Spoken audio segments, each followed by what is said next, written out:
celebrating the new millennium. This is CNN.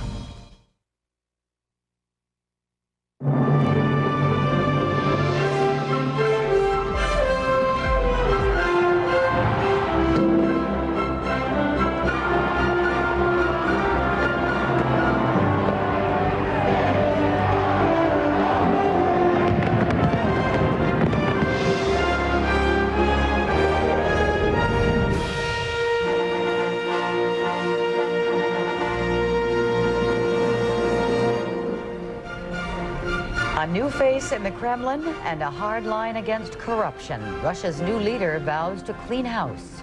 Also ahead, new hope for old enemies. As Mideast rivals talk peace on American soil, anger erupts back home. And this.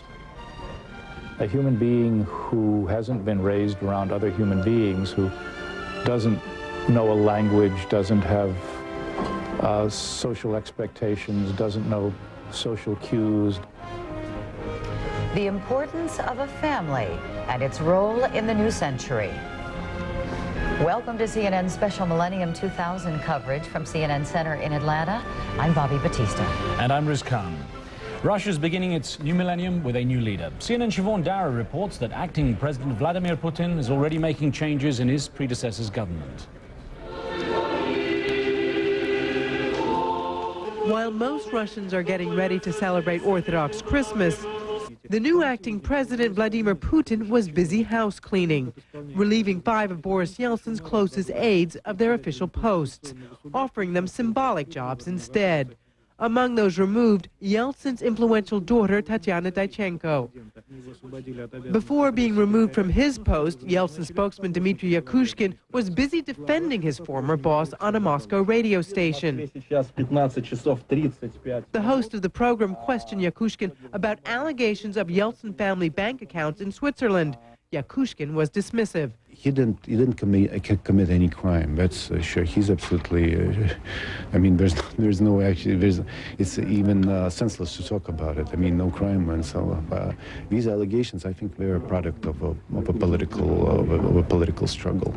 One of Putin's first moves upon taking charge was granting Yeltsin, his mentor, total immunity from prosecution. But analysts here say Putin will have to walk a fine line between taking care of his benefactor and keeping his distance. Because on one hand, he is an heir apparent. He is blessed by Mr. Yeltsin. But on the other hand, he has at least to send a signal that he will not take all Mr. Yeltsin's legacy, including some tycoons, you know, and members of his family and so on. Putin, in an interview with CNN last week, said fighting those accused of corruption wasn't his top priority. He would attack the roots. And where are the roots? In the economy, first of all, in the fact that the economic laws are violated. Such an attitude may not sit well with ordinary Russians who are as fed up with corruption as the failing economy. The mafia grabs everything, says this woman. Even U.S. President Bill Clinton says democratic reforms depend on the eradication of corruption in an essay he wrote for Time magazine. No matter how hard Putin ends up cracking down on corruption, one thing he's made clear is as long as he's in power, Yeltsin will be safe. Siobhan Darrow, CNN, Moscow. Well, both Yeltsin and Putin intensely support the war in Chechnya. Despite the transition in Moscow, there has been no slowdown in the bombardment of the Chechen capital, Grozny. Russian forces have been trying to take Grozny since September. With thousands of civilians caught in the crossfire, there has been harsh criticism of Russia's actions overseas. And now a Russian voice has been added to that mix. The government has to seriously approach the situation, not let it grow into a war, the war with a peaceful population, the civil population, and prevent the situation from getting out of control. So I think that if in the beginning that's what we saw, right now I think we're witnessing a situation and facts that not everything is going the way it should have been going. Gorbachev made that cautious observation on Russia's war in Chechnya today during a live interview on CNN. The new year brings a new round of peace talks between Israel and Syria. For the second time in 2 months, President Clinton is playing host to Israeli Prime Minister Ehud Barak and the Syrian Foreign Minister Farouk al-Shara, this time at a hotel and conference center 70 miles outside Washington. As before, the major issue is the fate of the Golan Heights, and in Jerusalem today, Jewish settlers angrily protested against any Israeli pullback. The talks are expected to continue through the week.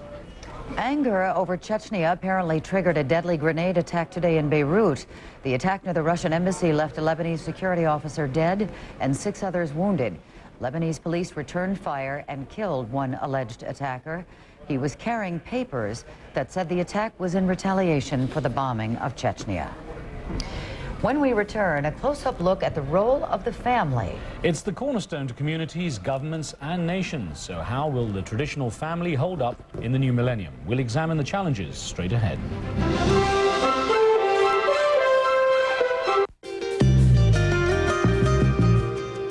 Trust. It's not bought, found, or handed out. It's earned. So when a natural supplement company asks for your trust, make them earn it. Ask if their products are safe, clinically proven, recommended by doctors, and guaranteed. Like Ginkgoba for memory, Ginsana for energy, and Venustat for leg health. You can trust them because they earn it. Pharmaton Natural Health Products. Supplements that work, period. You can slow the aging process. #1 best-selling author Dr. Atkins explains how in his new book, The Age-Defying Diet Revolution. Prevent age-related diseases. Eat the foods you love. Feel younger. Live longer. Dr. Atkins shows you how. If you only use your weight to monitor your health and fitness, you're only getting half the picture. Get the Tanita Body Fat Monitor Scale. It's the only scale that measures both weight and body fat percentage. Get the whole picture. Call 1-800-9-TANITA. Hello, this is Mark John Jeffries for PPPC. A friend just emailed me that there was a grave oversight in my last chat with you. Well, I told you how you could get a really terrific brand name PC like this one. Plus, unlimited internet access, in-home service, and great deals, all for just $24.95 a month. I did not say out loud how easy it is to get in touch with PeoplePC, but I could fix that right now. Visit us at peoplepc.com or just dial 1-800-PEOPLE-PC. Simple. While you get something to write with, let me go over the plan one more time. Let's review. For about the price of internet service alone, you get the whole pie over here. A new computer, in-home service, deals, and unlimited internet access. Visit us at peoplepc.com or call us. Thank you for letting me set the record straight.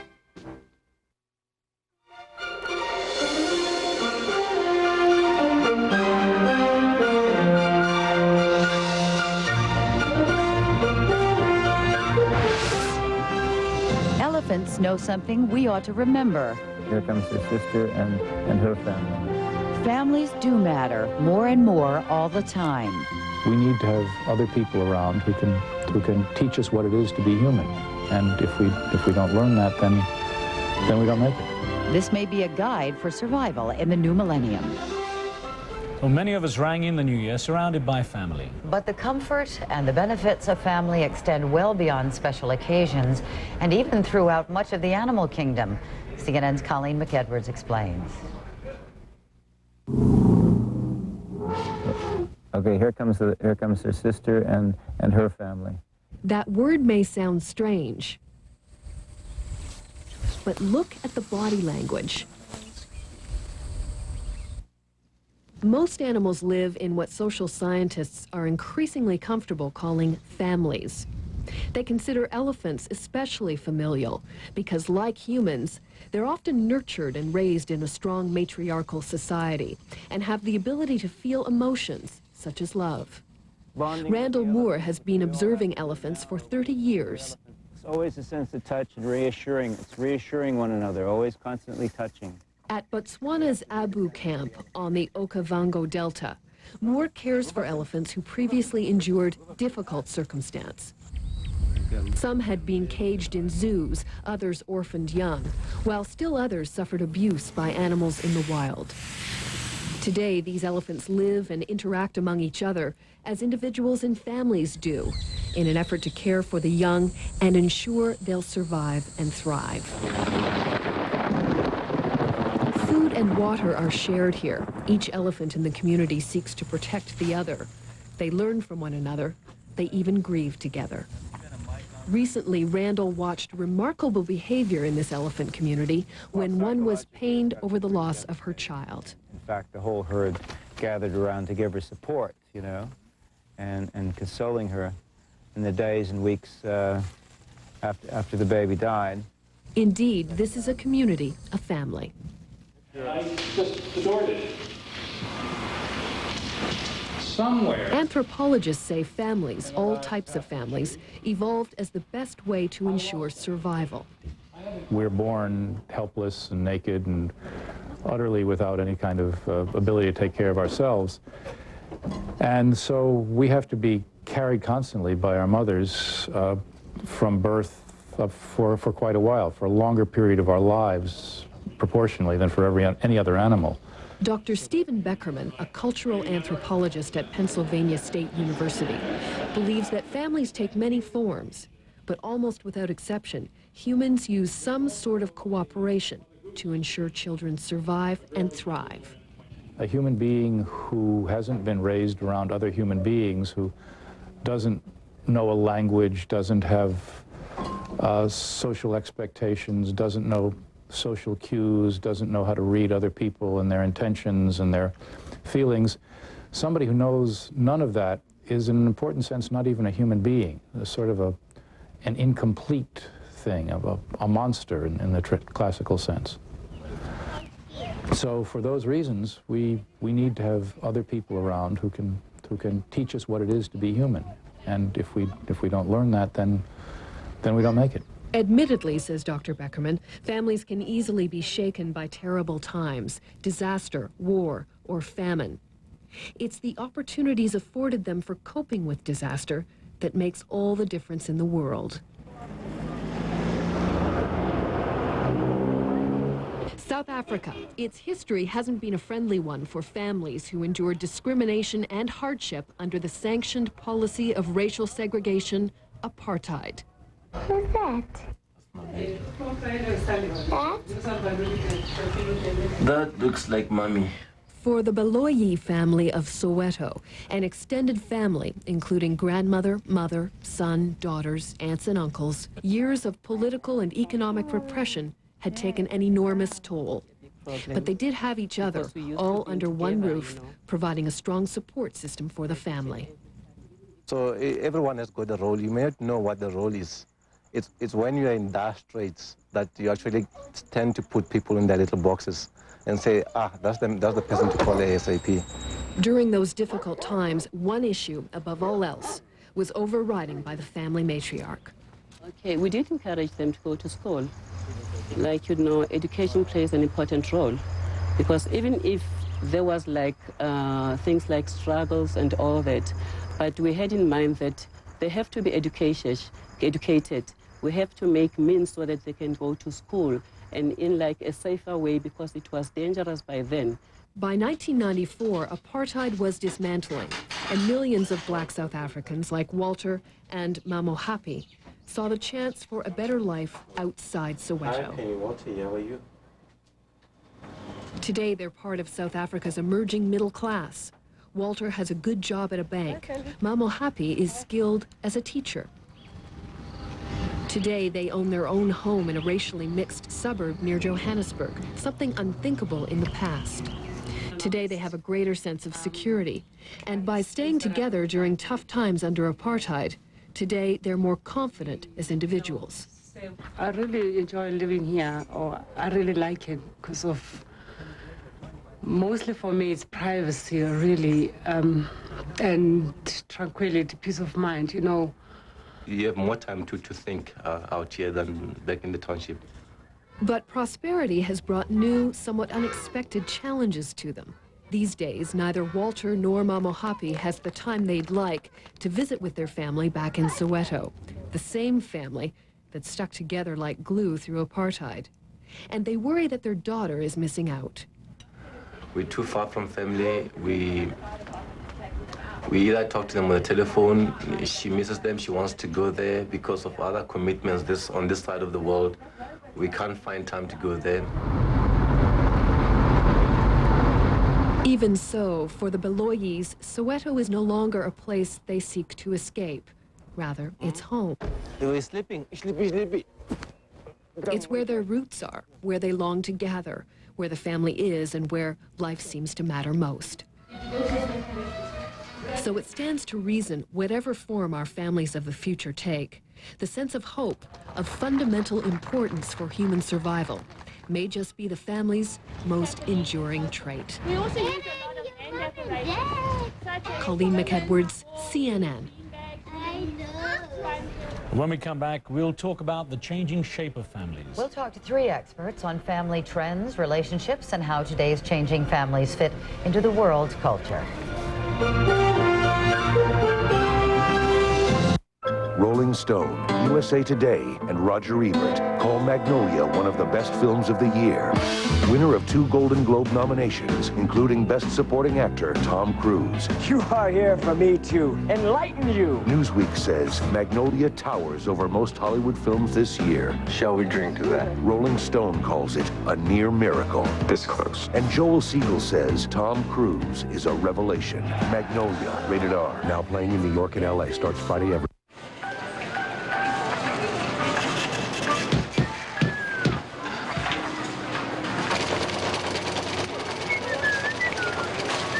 Excuse me, where's plywood? Aisle 20.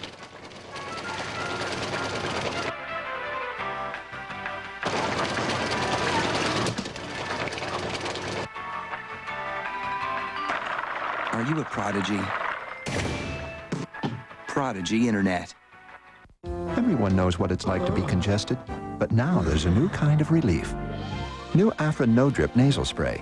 Ordinary sprays drip. Afra No Drip targets congestion and stays there for fast, powerful relief. New Afra No Drip.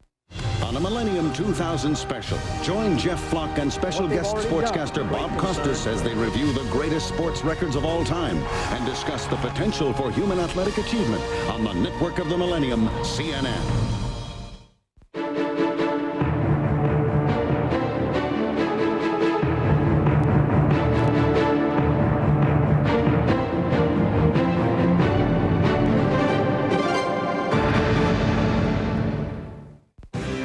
Tonight on CNN's Larry King Live.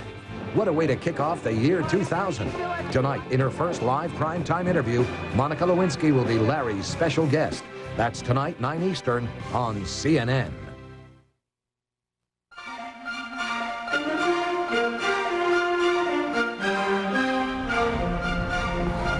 Well, joining us to talk about more about how families are changing in Los Angeles, Gail Taylor, the founder and president of Growing Generations, a gay and lesbian-owned surrogacy firm serving the gay community worldwide. From Washington, Patrick Fagan of the Heritage Foundation. He studies the relationship between family, community, and social problems. And from London is Juliet Mountford, head of research and policy development at the Family Policy Study Center, which examines family trends. Thank you all for joining us. Patrick Fagan, I'm going to start with you there in Washington, D.C., and let's get a definition from you. What exactly is a family nowadays? What does it constitute as far as a person's concerned? Well, everybody, well, almost everybody, the worldwide data is about 85% of people across the world see the family, the natural family, as the married mom and dad with children. Obviously, that isn't what all families are, but that is what worldwide about 85% of people agree is the family. Juliet, is there a truly objective and universal definition of a family, and has it always been that way throughout our culture? No, absolutely not. The family has changed throughout history, and I think what we're seeing at the present time is the family in transition. So I don't think there's one single objective definition, and I think that the definition will change as time progresses. And of course it is with the work you're doing, Gail Taylor, because you're trying to secure greater family rights for gay and lesbian couples. What particular difficulties do you face in trying to create an equal status as far as gay and lesbian couples are concerned? Well, I think that what happens is that society has created boundaries and stereotypes of what people's roles are as a family and roles are as parenthood. And I think what is showing to becoming evident is society's acceptance of diversity in parenthood and as families, and that there is no typical normal standard family. Families come in all definitions and shapes and sizes and colors. Let me come back to Patrick then, because I'm curious as to where you feel this leaves the traditional family in this ever-changing landscape, and whether or not you see a return to that model in the future. I suspect there will be a turn, because the natural married family always is and will remain being the strongest. It has the most resources. It has the gift of love from both the father and the mother to each other and to their children. And it is in that love and the stability of that that people thrive best.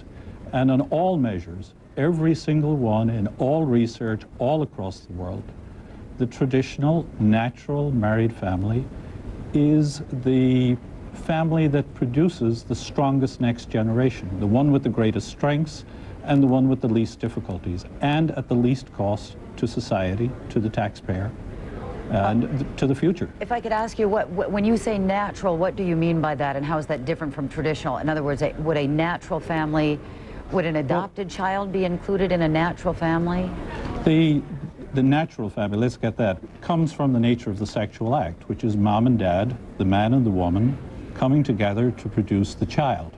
And the natural family is the one then that institutionalizes the marriage and the family, and that's natural. Everything about that is natural. There is no rejection.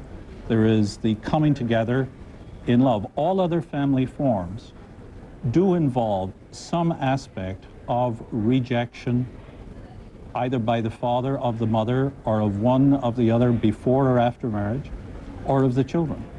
And hence, they are all not in individual families, but as groups, they are weaker. Well, Patrick, before we continue with more on some of those issues you raised, talking about natural families, because I'm sure that Gail will have some comments on that as well, let me get across to Juliet in London and just broaden it a little bit, because one of the things Patrick spoke about was the next generation being strong and thriving on the love and so on. What about the situation we face as we turn over to the year 2000 of so many conflicts, so many refugees, so many orphans? Let's get your perspective there from London. Right, well, I think from the European perspective, definitely, the biggest problem or issues we see with families is that of relationship breakdown. And we're seeing an enormous amount of families being disrupted by perhaps divorce and relationship breakdown. And this is really an issue which is going to affect an enormous amount of children. We know research shows that nearly 30% of children born in 1972 will experience the divorce of their parents. And we believe that this may be an enormous issue for family security and family formation. We have to take a short break here, and we'll continue with our guests and the issue of family right after this. You are a skilled and gifted surgeon. He left behind the only family he's ever known. Bye, Homer. To find his place in the world. I've never actually seen the ocean. The Los Angeles Times calls it a superb film. And now it's been nominated for 2 Golden Globe Awards. Rex Reed says it's definitely one of the year's best pictures. I love you. The Cider House Rules, rated PG-13. Now in select cities everywhere Christmas Day.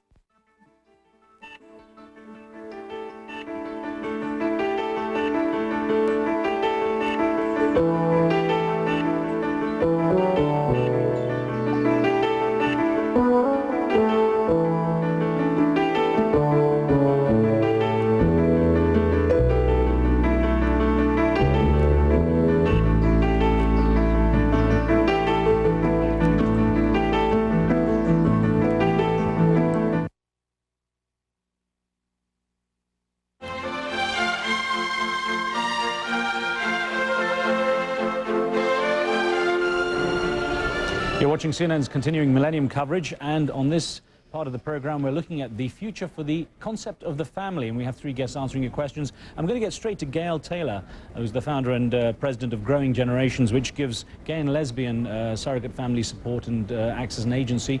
And Gail, get you to respond to some of the thoughts that have come up in the program about the idea of the next generation being strong because of experiencing the natural family. What's your view on that?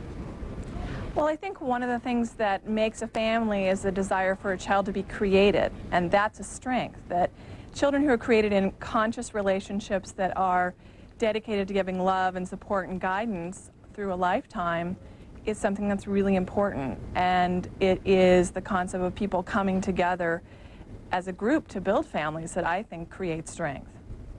Patrick, let me ask you in the time that we have left here, what you feel is the biggest threat to the traditional or natural family? The growing acceptance of sex totally disconnected from marriage and from the child. Once that's accepted, many different, all sorts of things actually are natural consequences. It takes a lot of energy to channel sexuality into the love of a man for a single woman and then within the family. There are a lot of things, our media, our ideas in the universities, even the whole technological pace that divides families, as we saw earlier in the program in South Africa. All of these things are whittling away at the work that has to be done, the hard work, the struggle to keep this love united. But that acceptance by society has been growing over the last 40 years, and I was reading an article where anthropologist Helen Fisher was quoted this morning, and she predicted that that was not going to change, that sex outside marriage was not going to change in the next millennium. So Juliet, I'm wondering, how do we reconcile all of this as we look ahead?